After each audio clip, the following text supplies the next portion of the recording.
another model tayo, Day. Ito yung ano, para sa charger protector na nakita ko sa ating FYP. So, ayan. So, ang cute nila. So, kita mo naman yung itsura ng charger ko kasi sobrang gamit na gamit. So, punong-puno na siya ng tape. 'Di ba? Nakakaloka.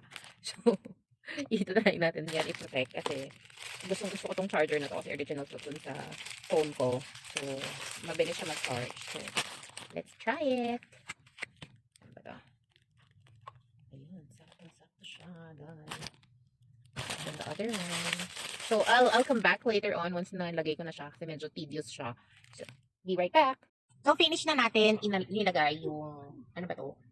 String na pinulupot dito sa cable ng charger. So, finally, nalagay na natin lahat ng dapat natin ilagay. So, dalawa tong, charger kasi for our cellphones. So, ayan siya, diba? Super aesthetic and may protection siya dito. Ito yung laging napuputol dye.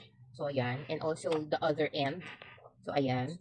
So, ayan, protected na yan. At the same time, pag hindi mo siya ginagamit, you can use this para at least naka-intact yung charger mo para hindi siya kalat-kalat, right? So, add to cart nyo na guys. This is a little investment for your chargers. Ayan. Bye! Thank you!